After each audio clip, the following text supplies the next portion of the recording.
I never should have touched the gold. I knew the warnings, we all did. But when the glint of it caught my eye deep in the forest, I couldn't stop myself. Now, as I sit in my empty hut, shunned by the village, I wonder if the curse is real or if I made it real by believing. It started on a bright market day. My friend Kojo and I had gone to the forest to gather wood.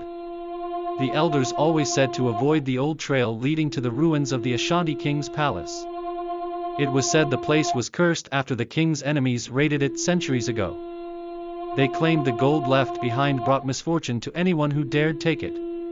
We had no intention of going that way, but when we heard a strange rustling, Kojo got curious. "Let's see what it is," he said. I hesitated but followed. Before we knew it, we were standing before the ruins. The stones were cracked, and vines had overtaken the walls. There was an eerie silence, even though the forest around us was alive with birds and insects.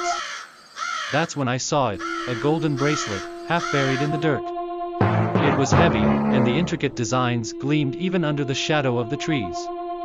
Kojo warned me, "Don't touch it, Kwaku. You know the stories." But I thought about how much it could be worth. This bracelet could change everything. I could buy land, livestock, maybe even marry the girl I'd been too poor to approach. I picked it up and slipped it into my pocket. From the moment we left the forest, things began to feel off.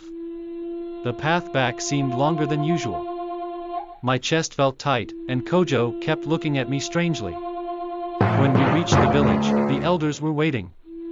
Somehow, they knew. They said they could feel the presence of the cursed gold. The chief called a meeting. I was brought forward, trembling as the bracelet was taken from my pocket. "Do you know what you have done?" he asked. "This gold carries the anger of the ancestors. Return it, or your life will crumble." I didn't believe him, not at first. But then things started happening. That night, my mother fell sick with a fever that no herbs could cure. Our family's only goat disappeared, and strange whispers filled the air around my hut. Even the villagers avoided me, crossing the path when they saw me coming. Desperate, I tried to return the bracelet. I went back to the ruins, but no matter where I placed it, the gold seemed to follow me. I would find it in my pocket, on my mat, even under the bowl I ate from. Then Kojo stopped speaking to me. He said he had nightmares of shadows chasing him, and he blamed me. I was alone, the whispers growing louder each night. Finally, I went to the oldest elder, Nana Amma. She told me the curse wasn't just about the gold. It was about greed and disrespect for the ancestors. "You disturbed their rest," she said. "You must make peace." She told me to perform a ritual, offer food, water, and an apology at the ruins. I followed her instructions, trembling as I placed a bowl of yam and water before the crumbled palace walls. I begged for forgiveness, for the gold to leave me in peace. It worked. When I returned to the village, the whispers stopped. My mother's fever broke, and the gold never appeared again. But the villagers didn't forget. They still look at me with suspicion. I lost Kojo's friendship, and my name is now spoken with caution. I learned that some things are better left untouched, no matter how much they shimmer. And so, I sit in my empty hut, haunted not by curses but by my own choices. The gold is gone, but its lesson remains. In the Ashanti Kingdom, some treasures are meant to stay buried. Even now, when I walk through the village, I feel the stares.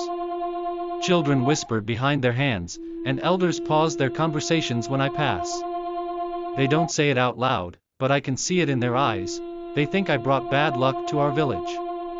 I've tried to rebuild my life, but it's not easy. My mother recovered, but our goat never returned, and the little farm we had is no longer enough to feed us. No one offers to help, not even Kojo. He avoids me like the plague. I suppose I can't blame him.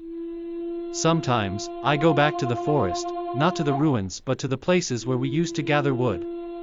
I sit under the big mahogany tree and think about that day. What if I had listened to Kojo? What if I had left the gold where it was? Would my life be the same, or was this my destiny all along? I've learned to live with the silence and the isolation. I focus on small things now, fixing our roof, tending to the crops we have left.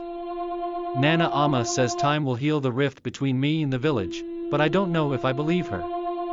Still, I hold on to hope. I've started telling my story to anyone who will listen.